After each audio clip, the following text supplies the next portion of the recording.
Selamat malam. Timnas Indonesia U17 harus menelan pil pahit setelah dibungkam Korea Utara pada babak 8 besar Piala Asia U17 dengan skor yang mencolok 0-6. Hasilnya sekaligus memupuskan asa Garuda Muda untuk bisa melanjutkan perjalanan ke babak semifinal Piala Asia 2025. Kita akan ulas sesaat lagi. Saya Ayu Rahmawati. Kita mulai CNN Indonesia Prime News lengkapnya.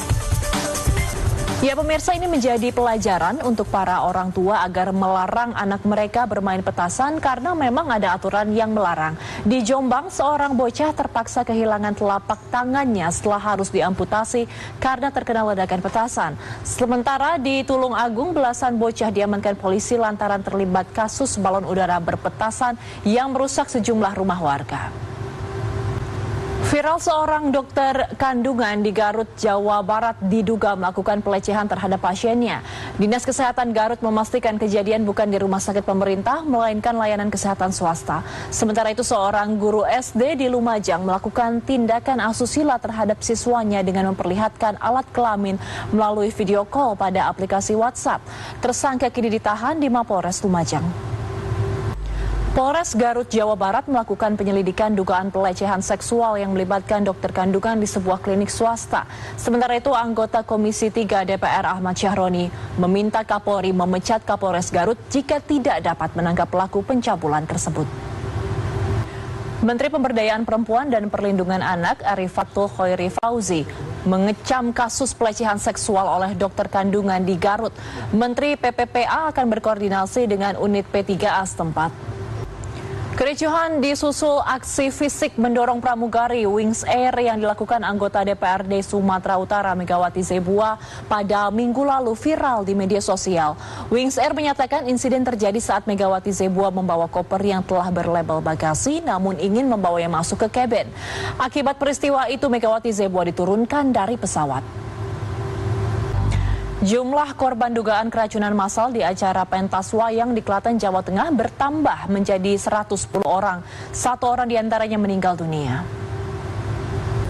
Pemerintah Kabupaten Klaten, Jawa Tengah menetapkan status kejadian luar biasa atau KLB setelah ratusan warga mengalami kasus dugaan keracunan massal. 1 orang warga dilaporkan meninggal dunia saat mendapatkan perawatan di rumah sakit. Jembatan penyeberangan orang di Pademangan, Jakarta Utara berlubang lantaran pelat besi pijakan di anak tangga berkali-kali dicuri. Sementara di Jakarta Barat bermodus membeli karpet, sepasang pria dan wanita terekam kamera pengawas mencuri ponsel pemilik kios perabotan di Grogol, Petamburan.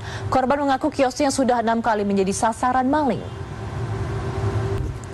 ASS, seorang pengusaha dan politikus digelandang ke Kejaksaan Negeri Sungguh Minasa, Kabupaten Goa, Sulawesi Selatan, Selasa siang.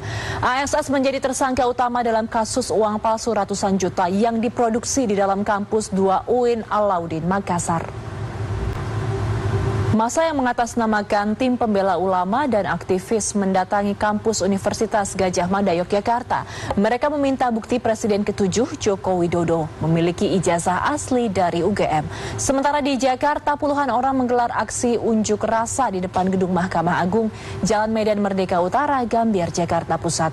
Masa mendesak MA memberantas dugaan praktik mafia tanah yang marak terjadi.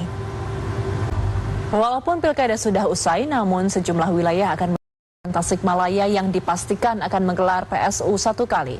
Sementara itu, salah satu pasangan calon di Pilkada Kutai, Kartanegara, Kalimantan Timur siap kembali bertarung dalam pemungutan suara ulang. Setibanya di Indonesia, Presiden Prabowo Subianto langsung menerima kunjungan Wakil Perdana Menteri Federasi Rusia Denis Manturov di Istana Merdeka. Prabowo didampingi sejumlah Menteri Kabinet Merah Putih mulai dari Mensesnek Prasetyo Hadi, Sekretaris Kabinet Teddy Indra Wijaya, dan Menko Bidang Perekonomian Erlangga Hartarto. Stok logam mulia langka di sejumlah toko emas. Emas batangan dengan beberapa denominasi habis terjual hingga para pembeli harus melakukan pemesanan selama beberapa minggu. PT Pertamina Persero menunggu arahan pemerintah soal rencana peningkatan impor dari Amerika Serikat. Pertamina juga akan mengkaji nilai ekonomi impor dibandingkan negara lain. PT Pertamina dijadwalkan akan mengunjungi Indonesia pada pekan ini untuk memperkuat kerjasama di sejumlah sektor. Salah satunya sektor energi, di mana Arab Saudi mengincar komoditas mineral kritis Indonesia. Menteri Perumahan dan Kawasan Permukiman atau PKP Marwarar Sirait mengatakan Danantara mulai dikenal dan dipercaya investor internasional. Ia menyebut tidak ada orang titipan tertentu dalam kepengurusan Danantara. Pemerintah resmi mengalokasikan anggaran sebesar 2,66 triliun rupiah untuk membayar tunjangan kinerja bagi lebih dari 31.000 dosen ASN di lingkungan Kementerian Pendidikan Tinggi, Sains dan Teknologi. Langkah ini diumumkan oleh Menteri Keuangan Sri Mulyani yang didampingi Menteri Pendidikan Tinggi, Sains dan Teknologi serta Menteri Pendayagunaan Aparatur Negara dan Reformasi Birokrasi. Sebanyak 1.300 sekolah tingkat menengah atas maupun kejuruan swasta sederajat telah daftarkan diri ke Dinas Pendidikan untuk mengikuti program sekolah gratis di Provinsi Banten. Sementara itu sebanyak 53 sekolah rakyat di seluruh Indonesia akan beroperasi tahun ini. Sekolah yang ditujukan bagi warga kurang mampu ini dilengkapi dengan berbagai fasilitas termasuk asrama, seragam dan biaya gratis dari pemerintah pusat. Ratusan siswa sekolah menengah pertama di Kabupaten Buleleng, Bali tidak bisa baca tulis. Puluhan sekolah SMP akhirnya memberikan pelajaran tambahan, membaca dan menulis kepada siswa tersebut. Kurikulum Merdeka dan situasi belajar di rumah saat COVID-19 diduga menjadi penyebab siswa ini tidak bisa baca tulis. Mesir dan Qatar menyampaikan proposal gencatan senjata baru dari Israel kepada kelompok Hamas Palestina. Saat ini kedua mediator masih menunggu respons dari Hamas. Senin waktu mencari anggota keluarga serangan brutal Israel bukan perkara mudah bagi warga Palestina di Gaza. Keterbatasan peralatan menjadi kendala dalam mencari dan menyelamatkan. Gempa bumi dengan magnitudo 5,2 mengguncang San Diego, California, Amerika Serikat dengan guncangan susulan. Sementara banjir melanda destinasi wisata Lanzarote, Spanyol. Genangan air yang tinggi bahkan merendam gedung apartemen.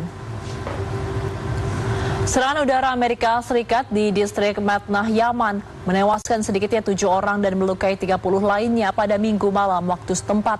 Hanya berselang 1 hari sejak Rusia menghantam jantung kota Sami pada hari Minggu, kini Ukraina kembali dihujani serangan drone yang dilaporkan melukai 8 orang di kota pelabuhan Laut Hitam Odessa. Kantor Perwakilan Republik Indonesia mengimbau seluruh mahasiswa pemegang visa F1 dan J1 untuk berhati-hati terhadap ketentuan imigrasi, menyusul meningkatnya pengawasan terhadap visa pelajar internasional di Amerika Serikat.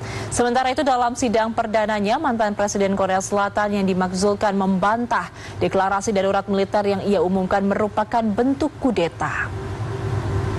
Kita ke informasi lain, pemirsa. Perusahaan dirgantara Amerika Serikat, Blue Origin, baru saja meluncurkan roket suborbital New Shepard ke luar angkasa.